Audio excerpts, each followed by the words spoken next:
Hey everybody, Douglas Blair Roberts, the Super Vader 400, and of course the brown skin human come back at you with another review series. This is the intro to various Dragon Ball Z, Dragon Ball Z and Dragon Ball related videos. However, the first ones that I've already finished recording will be Broly, will be Broly, the legendary Super Saiyan movies, and Super Broly, then and Super Broly next. Super Broly, yeah. For those of you who wanna um the links to watch these the links to watch these movies and the links to my previous narration audio versions will be in the description box below. This is the off-camera webcam version. Off-camera webcam version. There will also be a rant on. There will also be a rant on the Super Broly movie. This is part of my new series that I debuted with Dragon Ball Evolution, where I rant on something that I actually like and enjoy. Because as much as I love Super Broly, that movie, like a lot of movies, that movie had a lot of sins, and I had 4 to 5 problems with it. So with that being said, let's get the music started and let's get these videos started right now.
Alright, it's time for the second part of my review of Dragon Ball Z Broly, the legendary Super Saiyan, which I consider to be one of the best Dragon Ball Z animated films, one of the best Dragon Ball Z, and of course, one of the best Dragon Ball Z sagas. And this movie right here, along with GT and the Fusion Saga of the Majin Buu Saga, were the peaks of Dragon Ball Z. The level of awesomeness that were introduced in this movie and those three sagas and series I just named would never be duplicated. And the writers and producers of Dragon Ball Z are still trying to top that today with even lamer villains, characters, and quote unquote storylines and pointless transformations only created just to sell toys. This was the peak where you had Goku and some of the Z fighters taking on Broly in an all-out battle. Now, when comparing this movie to the most recent Super Broly, in my opinion, this Broly, while that movie had a much better Broly and is canon, which that automatically puts it above this one right here, this movie right here was far more exciting, which is a common problem I have with Dragon Ball Z. Dragon Ball Z as an adult. Why I don't really like Dragon Ball Z that much as an adult. All of the terrible stuff I don't like about Dragon Ball is canon. All the stuff I do like, all the stuff I do like is filler. It's non-canon. It's its own side story, separate from the main timeline. And just like a lot of other Dragon Ball Z fans, back when I liked Dragon Ball Z, I also tried to do this. I also tried to insert this movie and various other filler movies and episodes into the main storyline, tried to connect them all to the main storyline, and you just can't do that. You just can't do that. They're their own side stories. They're their own side stories, and they're not canon to the main timeline, to the quote unquote main timeline. And that's what I tried, and that's what I tried to do here, and that's what I tried to do here. So all the stuff I do like is non-canon. Everything I hate, unfortunately, is canon. That's a problem I have with Dragon Ball. But this movie, yeah. Now before I get back to the positive stuff, I'm gonna address the haters. Briefly address the haters of this film. A lot of people criticize and don't understand why Broly is so popular. Like I've said in plenty of videos that I've talked about Broly. Broly represents cool factor, edginess, and badassery for an adult. The problem with Dragon Ball as an adult is everything is watered down, pussified, try hard and wanna be edgy. It's not edgy or cool, it's try hard, wanna be edgy, cool, and dated. A common problem with franchises from back in the 90s and 2000s. Broly is all those things. The only thing that appeals to an adult, and then the whole draw of an evil Super Saiyan, Super Saiyan. And people try to say, well, Broly, he has a weak motivation. Of course he has a weak motivation. The problem I have here is people ask questions they know the answer to. They talk about Broly's weak motivation. His weak motivation, that's because he hates Goku, because Goku made him cry. The reason they wrote that garbage was because Broly has to beef with and feud with and antagonize the Z fighters. If he hates Vegeta and King Vegeta, who he should hate in the film, the characters he's supposed to hate, you would have a problem. Number one, Vegeta is not the lead character. Number two, Vegeta and King Vegeta did bad things. They were bad guys. So Broly hating them wouldn't be a bad thing. It's just like Baby in GT with his hatred of the Saiyans. Hatred of the Saiyans. If it wasn't for people like Frieza, Baby would be a hero trying to exterminate all the Saiyans. But because of people like Frieza, and because Baby, when he got his power, he became no different than the Saiyans were. He was just as even more ruthless than the Saiyans were. So yeah, but that's why Broly has to beef with Goku and the Z fighters. He has to face Goku. He has to beef with Goku. Vegeta's not the lead character. And killing Vegeta, you would be a hero. He's did bad things.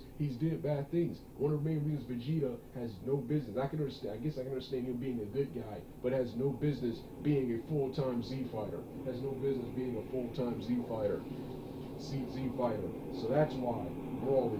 That's why Broly is the way he is in this in the way is in the way is the way he is in this film. And while the new Broly is much better from a character standpoint, this Broly, personality wise, is also much more exciting. Much more exciting. I wouldn't say interesting. He's the coolest character. Much more exciting than the newer Broly. And this fight right here, the fight scenes here, in my opinion, were better than the fight scenes in Super Broly. The fight scenes in Super Broly were bigger and much more explosive, but these were better. These were better. These were better choreographed and featured more characters. We had in the final battle. In the final battle. In the final battle, my number one favorite scene in the film, we had Goku, Gohan, Piccolo, Future Trunks, and finally Vegeta in all-out superhero smackdown of against Broly, Avengers style, Avengers team-up movie. They have never done this in Dragon Ball. The closest we got to this was the fight with Raditz, the Ginyu Force fight, the Ginyu Force fights, and the Gohan versus Cell, the Gohan and Z Fighters versus Cell and his Cell Juniors. That's the closest we got to this. We've never seen anything. We've never seen action quite like this in the anime series and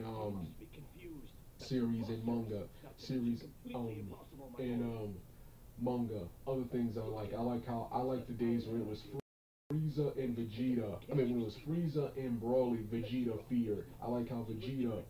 This was him at his best. GT and Broly are Vegeta at his best. In this, I like how in this film, it was Broly who made Vegeta cower in fear, but he eventually swallowed up his pride.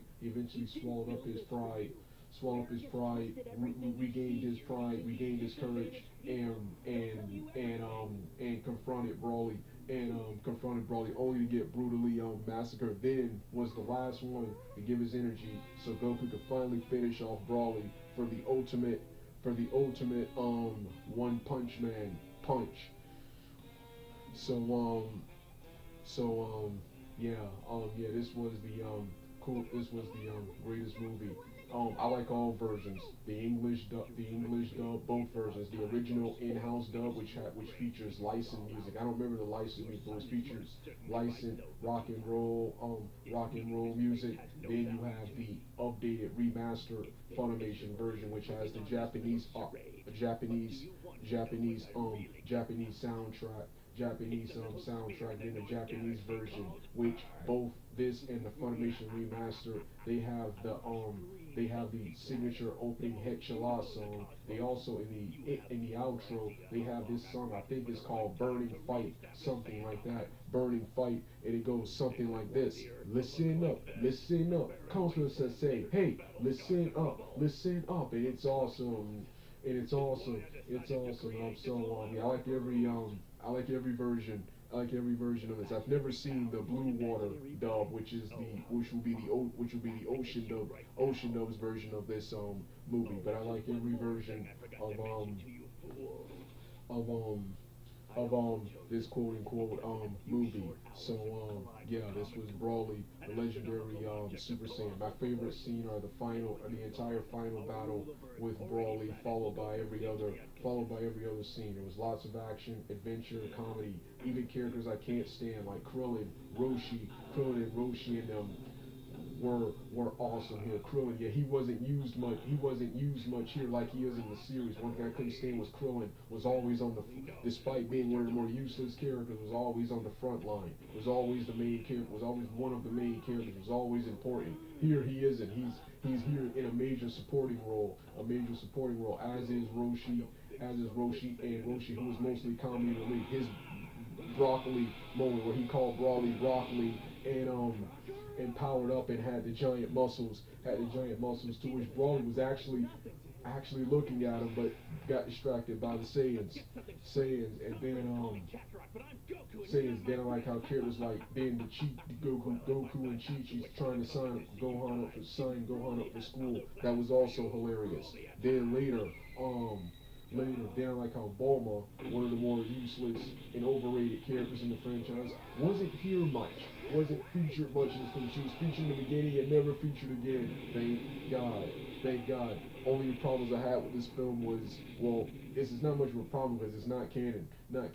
But Cell, I highly doubt Cell will allow the Z fighters to go into space, and fight a more powerful Saiyan. They could have at least made it a little bit more believable and realistic by having Cell fight as a hero, a heroic character in this film. To get you ready for the Cell games that were coming, that pretty much aired right after this movie finished. Then you had the next problem is they would not have been any use, but No Tien, Chaozu, and Yamcha would have loved to have seen a Wolfang Fist, Spirit Ball, Dodon Ray, and Tri-Beam Cannon on quote unquote Brawly, man, on quote unquote Brawly. Even though it would not have had any effect. Like I said, when it comes to Dragon Ball, the best team was the Dragon Ball GT team. That was the best and most powerful Dragon Ball team. But the greatest team, but my favorite team is the OG team. You have the first one with Goku, Gohan, Piccolo, Tien, Yamcha, Chaozu, and Krillin, the original team. Then the later same version with the same members, but with Vegeta and Future Trunks added, with Future Trunks sort of replacing Chaozu, the original Dragon Ball team. Instead of the crappy Buu Saga era, we get Goku, Gohan, Vegeta, Hercule, Goten, Trunks, Videl, Supreme Kai, Kibito, the fat Majin Buu, Android 18, and Krillin. Then in the final battle, it's just Goku, Vegeta, Hercule, and Supreme Kai and the fat Majin Buu. They're quite possibly the worst team of all time, the worst Dragon Ball team of all time, and that's the team we unfortunately still see today. So yeah, but if they would have kept developing storylines, focusing on this team, I would have still liked the movie. But that was the only problem with the movie. The only other problem with the movie is now its sequels. Its sequels were inferior to this movie. You had the second Brawly. This movie was okay, but it didn't feature all of its characters. It only featured Gohan, Goten, Trunks, and Videl, Krillin, and I think Piccolo, and Gohan, who was the MVP of the film, didn't appear until like the very end, which he was my favorite and best scene, Gohan versus Brawly, followed by the Triangle Man Kamehameha wave at the end with the spirit of Goku coming down, followed by every other scene. But a solid sequel, but completely inferior to the first, but still a solid sequel. Then you have probably one of the worst Dragon Ball Z movies around. Well, this was the worst up until Resurrection F and Battle of Gods. This movie right here, Bio Brawly, one of the worst movies ever, where a mutant clone of Brawly comes back and Gohan is not even present. This one focuses on Goten, Trunks, Krillin, Android 18, and Hercule. Some of the worst characters in Dragon Ball Z were the main characters here. However, I will give this movie one thing. It was at least better than the entire crappy Buu Saga, which this era of Brawly is based upon. The Majin Buu Saga era. Goten, Trunks, Krillin, and Android 18 were way better here in this movie than they were in the entire Majin Buu movie. The final battle with the Bio Brawly clone, who looks like the Swamp Thing, was my favorite scene, followed by everyone else. So the worst movie ever, but still but still slightly entertaining. Still slightly entertaining. I think I actually own this on DVD somewhere. Yeah, I think I actually own this. So yeah, I'll definitely review it. I'll definitely do a video commentary review in the future. Then yeah, once again, this is the webcam. You want to see the narration? Check the description box below. So yeah, this was my review of Brawly, the legendary Super Saiyan. If you don't want to hear the rest of the music, turn the video off right now.